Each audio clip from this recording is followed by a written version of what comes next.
Hey sippers, thank you for joining us for Cocktails and Conversation with a Twist. Remember, while we're spilling, grab your cocktail and start sipping.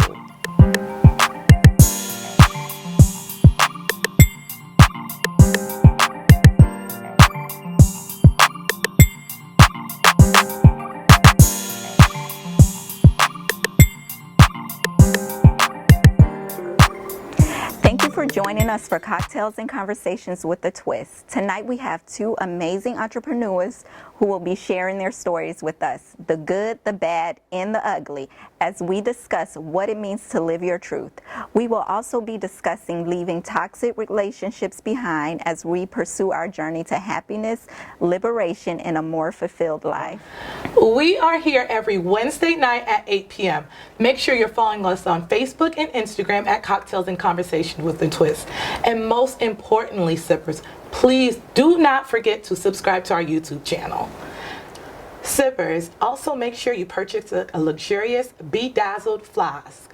These things are handy for all type of events where drinks are not allowed. They keep your beverages cool at night, fits discreetly in your purse or clutch. Purchasing instructions will be below in the description box.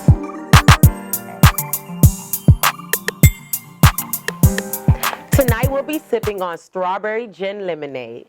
This cocktail will make any cold day feel like summer's in the Bahamas.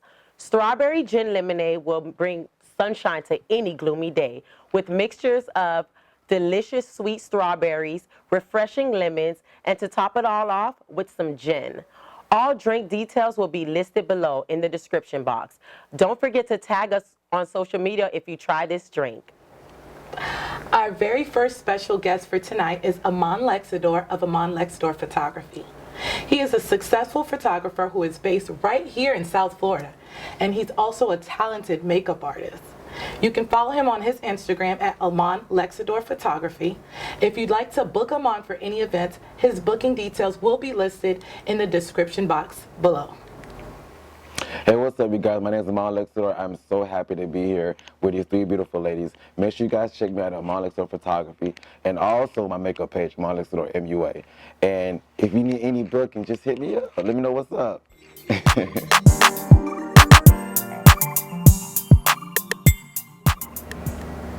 We're living in a time where everyone gets to paint their own narrative online, and it's always the good and never the bad.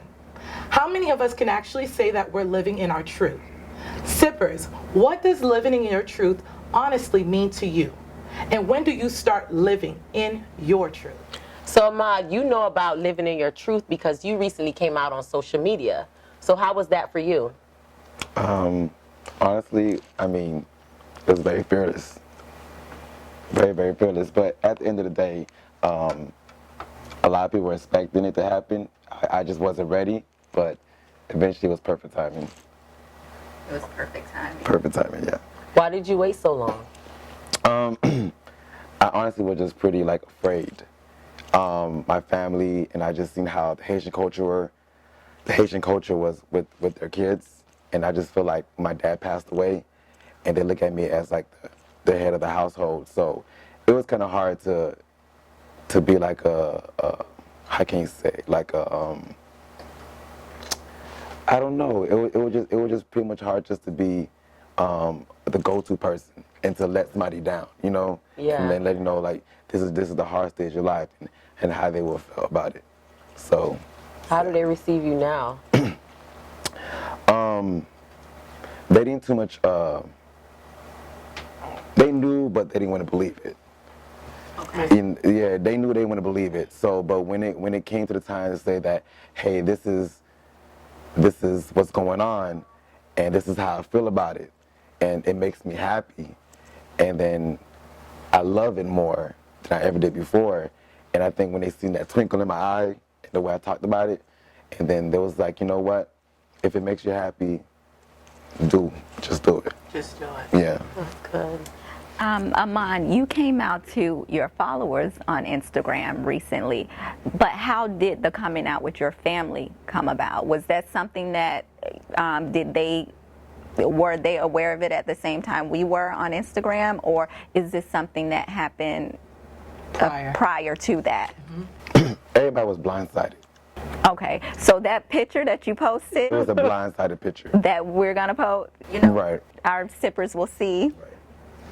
So everybody saw that, including your family. That was your coming out to your family. Well, you know, my mom don't really have Instagram. She don't have Instagram. Yeah, she don't really have Instagram. But it's the fact that when I posted my picture on Instagram, it was like, I wonder if my mom knows, stuff like that. But you know, she's just working, just mind her own business. She don't know anything.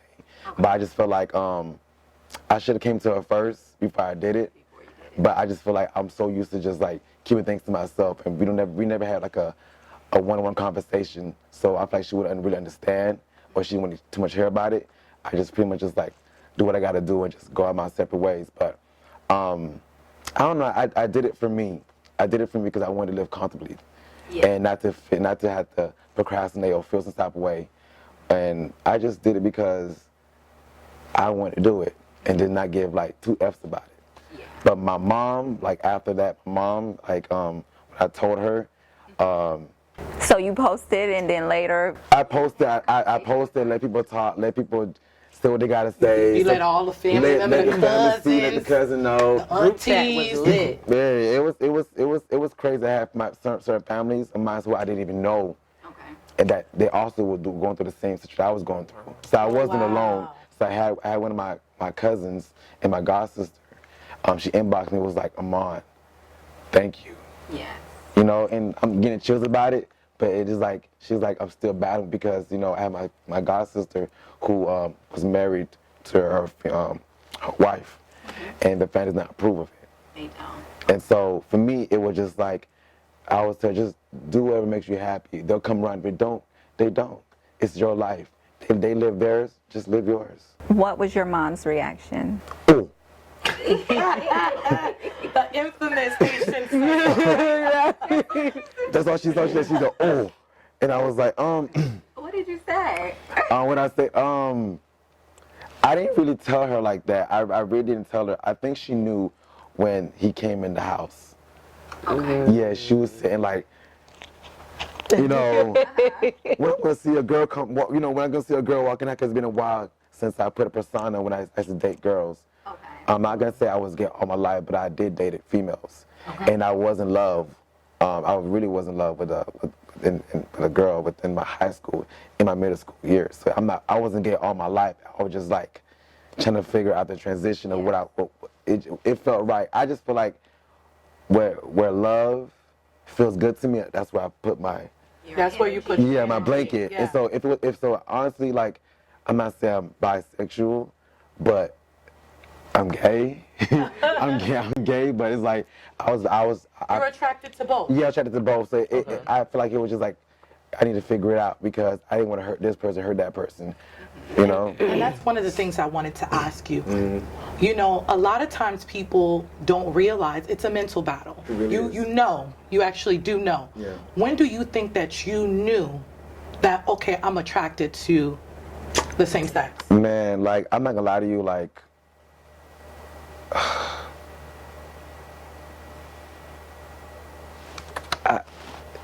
I didn't really know.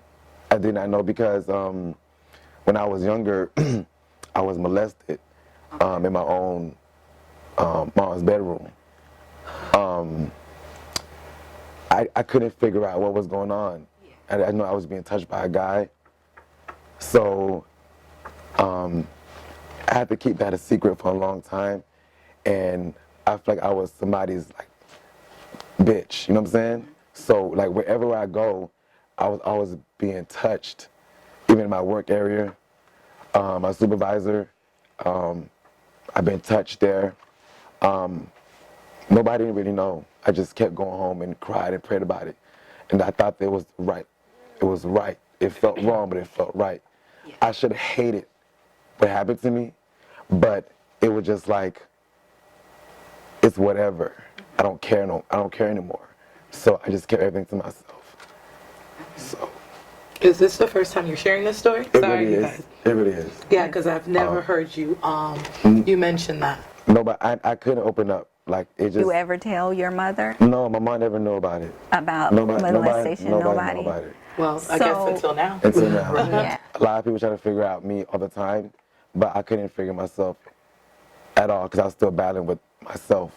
It's But did your mother ever ask you questions like, you know, has anybody touched you? Or do you think you displayed any characteristics outside of the ordinary? I was just so good hiding it. You were good at. Because like every day I come from school, I get jumped, I get molested, I've been threatened, I've been bullied in the bathroom. What would you say to parents, mothers, and fathers who have children who may, you know, identify as being gay, bisexual, anything other than heterosexual? What would you say to those parents who find it difficult to embrace that or raise their children? Be a parent. Be loving. Be kind-hearted. Be open. Everybody's situation is different, but this is something that we never prayed for or asked. It just, if we don't feel love at this certain area, we go somewhere else to find it. But at the same time, like, you have to understand, it takes time, but it's more heartbroken when your family, your immediate family, don't accept it, but everybody else does. Yeah. So you detach yourself away from that situation because you feel more love there than your family. So my mom, she never knew about it. I know she loved me, but it was too hard to tell her. So, but for the parents, honestly, like, you know before we even say anything. Don't be a hypocrite about it. You do know. I honestly just feel like they do it because of other parents and how they will think about their parents. Because I was in a place where, like, I had to be better than this next person. My mom wanted to be like this person, be that person. But then when you're opposite, you think you're special, and they think you're just nothing. I think a lot of kids have to go through exactly what you said. You know, parents are so good at, how can I say this? Parents sometimes make you feel like you have to live up to a certain standard. And if you don't live up to this standard, you're not good enough. So it's refreshing just to hear that, you know, hey mom, I can't be this person. I'm this person. This is who Aman Lexador is. Right. And I'm special just like that. So parents, we have to know how to embrace our kids for who they are, not who we want them to be. Right. Mm-hmm. And I feel like that's all about living in your truth. Yeah. So thank you for that. You're welcome. I know how hard it is. Yeah.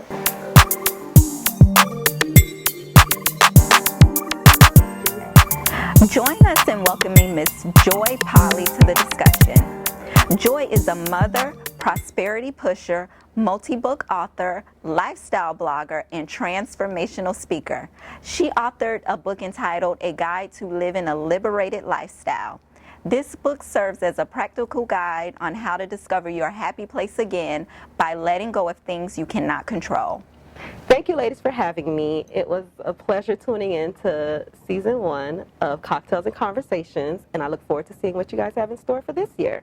So I'm Joyce Pauly, once again, your prosperity pusher, helping you find your clear vision in 2020. There have been several prominent women who have given us a glimpse into their glow-up journey after leaving high-profile toxic relationships. One woman in particular is recording artist Ciara. Majority of us know the backstory of how Ciara was engaged to rapper Future for several years, along with having her first child with him. However, she called off her engagement 5 years ago. Ciara said she decided to move on because the worst scenario would be to stay in a situation that's just not healthy and not going to get any better. Shortly after, Ciara met and later married Seahawks quarterback Russell Wilson, and they later welcomed a daughter, Sienna Princess Wilson, on April 2017. So sippers, is letting go truly the key to finding happiness?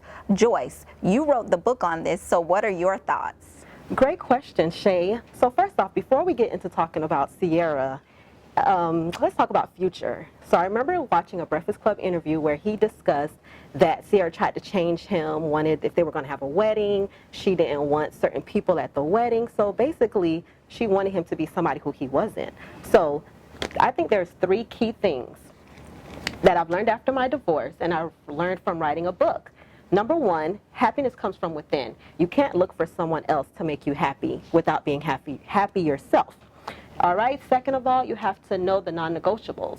When you're finding a mate, what is it that you want from a partner? I know I will not stand for any form of abuse, and also that I will not be with someone that doesn't support my vision. You don't have to see the vision, but don't stand in my way. And also, you have to be okay with being alone. It's not so much on what letting go to find something better. It's knowing that your current situation is not where you want to be. You have to be okay with being alone. You have to have self-love. And also, Mary J. Blige said it best, I can do bad all by myself. Right. So sometimes you just have to do you, focus on you, and let the future worry about itself. I feel like that's my motto. I always say that I can do bad by myself. And whenever I think of that, you know, whenever I get lonely or I see other people in relationships, and then, you know, a lot of people stay in bad relationships and the person, they end up bringing each other down. And I'm like, okay, I'm single and I'm just living good, you know? Yeah. So, because I feel like, yes, I struggle from time to time and, you know, make bad decisions or whatever, but for the most part, being single, I'm doing good by myself, you know? So I always, that's something that I always say, I can do bad by myself. Yes. Oh, I'm sorry, you guys. I had to take a sip of this drink. How you enjoying your drink? I love it. You love it? Very good. Good. All right, you can't even taste the gin, right? No. One of the things I know that I took out of your book, first and foremost, I want to say that the book is actually amazing. We're actually going to have the details and everything purchasing the book. So sippers, please tune in if you do want to. The description, everything will be in the description box below. Joyce, one of the things that you kind of touched on, and I wanted to reference back, is you said that you're not recently, but you are divorced. Yes. How is it, because a lot of people, they stay in these marriages that's toxic or they're not going anywhere just so they can say, quote unquote, I'm still married. Right. How is it, give us your point of view of coming from being someone who just came from being married and now you're single, or you're single? Okay. Well, no, I'm in a relationship. You're in a relationship. Yeah, I have a whole man. Yeah. Which, you know, motherhood kind of takes over precedence with. Honey, Yes, I know it. So how is it? Sorry, babe. I'm in a relationship. Okay. So how is it? Being divorced? Coming from being recently divorced, well, not recently, you've been divorced, and now you're in this relationship, you're happy, you're blossoming, you have a beautiful daughter. How was it letting go to say, you know what, enough is enough in the marriage? In the beginning, it was tough. Of course. Because everyone looked at me as if I was successful. You know, I was a nurse and I had this relationship and I was invested in real estate, and it seemed like everything hit rock bottom at the same time. I lost my properties, I was going through this divorce, and I honestly was like, you know what, I'll just stay in the relationship and go through the motions. But when it gets to a point where, like I talk about it in the book, where I sit and I'm looking at my front door and I don't want to go home, that's when you know it's time to go. And it's always about learning lessons. Like, from my marriage, I had to know that even if you can do a lot for a man, doesn't mean that you do it, because sometimes people can take advantage of the situation, and you have to find somebody that's, I say, Build a Man Workshop has shut down. So 2020. a Build a Man Workshop has shut down. So a lot of times we fall in love with potential. We see someone, they talk a good game, and you think that they're going to accomplish great things. And another thing that I always say is that you have to push, not pull anyone.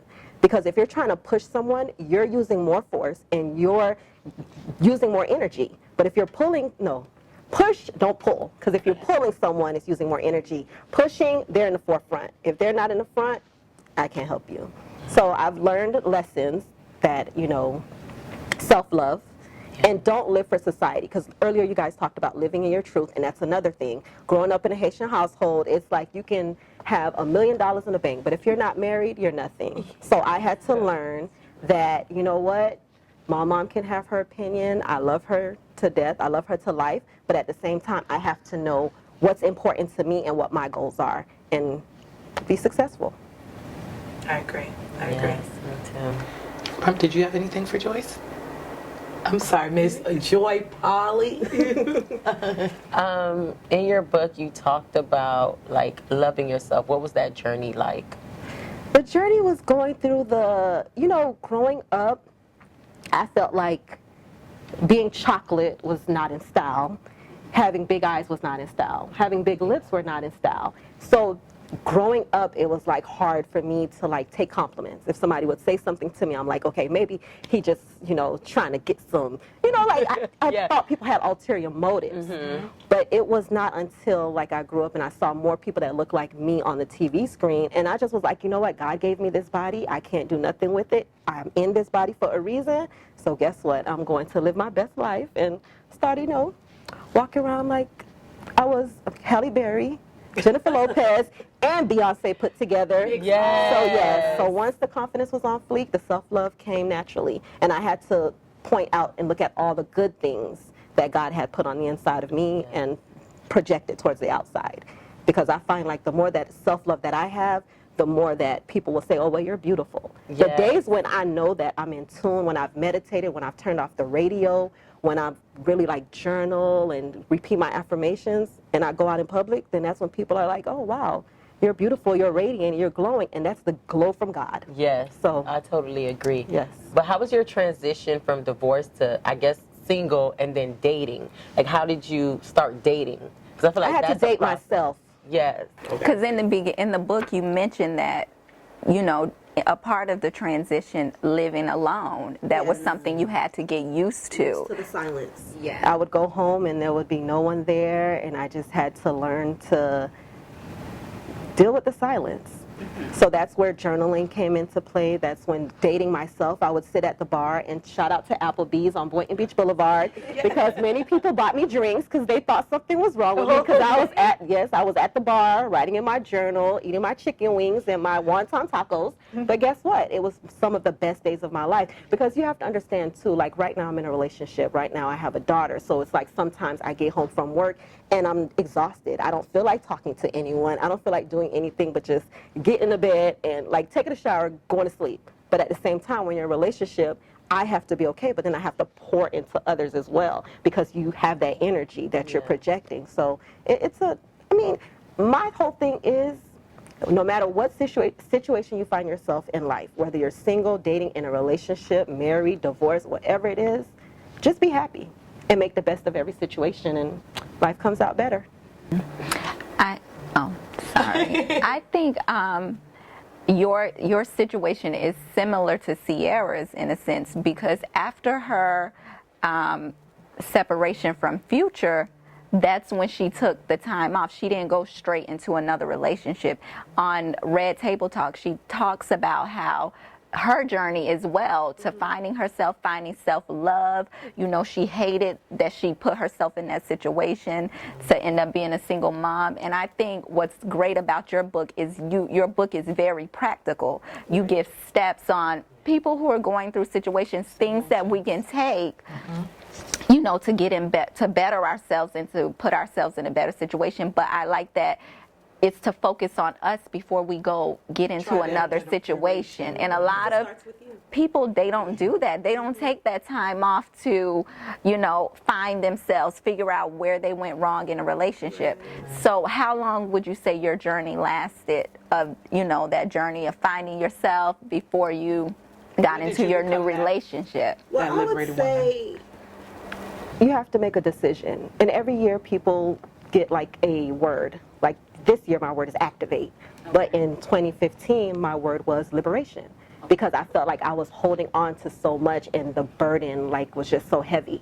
So I felt like I needed to be free. I needed to be liberated. So once I started with that, it's still a process, because the mind, it's a battle. So even till now, sometimes somebody will say something to me or do something, and I feel like, well, what does she mean by that? Or, I internalize it. But with liberation, you let it go. You give everything to God and go to sleep. And it's a greater journey. But I'm sorry, you had something? Yeah, I was gonna just piggyback off of that. When did you become that liberated woman? Is that after you divorced? The day I walked out. Well, we're going to keep this conversation, kind of, it's candid. Yeah. But I just want to say that One thing was, I feel like God gives us signs. And we keep asking, show me a sign, show me a sign, show me a sign. And God shows us those signs, and we ignore them. It's like he practically has to hit us upside the head for us to get the clue. Yeah. But I will say that certain things happened in my spiritual walk. And every time I asked God to give me a sign, the signs were there. So I actually devised a plan. And sorry if you're watching this video, but I had a whole storage facility set up with my social security card, with my everything. And then I had a dream that somebody shot me at my job. That's when I said, okay, God, I don't know what that dream meant, but guess what? When I left home one day, I looked back, and I was like, I'm not going back. So the liberation journey just basically started with me leaving everything, including my 72-inch television, everything in my townhouse. No, my sister was like, let's go back. We ain't going to talk about that right now. So, yes, it started with me just being like, you know what, this is not the life that I want to live, looking in the mirror and not recognizing that person that was staring back at me. And I was like, this is not going to work. But it was a process. So from December, I would say, I didn't know I was on a liberation journey until I took the pictures. So I did a photo shoot with Aman. This is so like, it's just kind of, yes. So I did a photo shoot with Aman, and I would look at the picture every day when I came home, and I would be like, I want to look like the person in the picture, because she was free. She was just liberated. So that's how the word came up. But I do want to add, I didn't want to cut you off earlier, that you have to be careful what you ask God for. Because I honestly want to say that growing up, I used to shelter myself, because if it wasn't somebody picking on me, you know, about my complexion, about my lips or whatever, like I created like a defense mechanism. And I would say a little bit selfish, because I was doing hair and I felt like I could do things on my own, but at the same time I was empty inside. So I felt like I would do hair and people would sit in my chair, and I basically had nothing of value to tell them. People would tell me that they got molested, raped, they were going through a divorce, they were having issues, and no matter what somebody told me, I had nothing but, girl, I'll pray for you, knowing I wasn't going to pray, and I would tell them to go to my church, and that was it. I had nothing of value, like empty. And I remember one day somebody left my house, and I want to say the lady was really, really depressed. And I left, like after she left, I sat there and I was like, God, like what if she goes out there and hurts herself? What if she does something? Like I have nothing to actually say to someone to help them feel better. So I was like, pour into me, give me something that I can give back to others. So guess what? Had I not gone through the divorce, had I not gone through the issues that I've gone through, I wouldn't have this book, and I wouldn't be the transformational coach, speaker, the person that I am today. So I feel like in your journey in life, whatever journey you are on, walk in your truth and just live it. And keep going, because if you stop in the middle, you're stuck. But keep going, and one day it'll all make sense. Yes. Before we wrap up the show tonight, we want to highlight the recent passing of Bryce Gowdy and send our condolences to his family.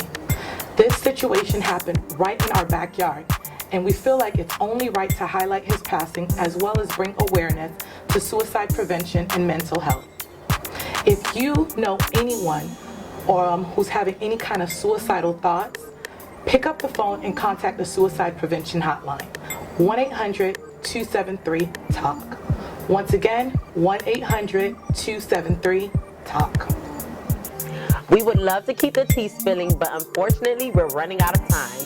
But you can keep the conversation going by leaving your comments below on Facebook and Instagram at Cocktails and Conversations.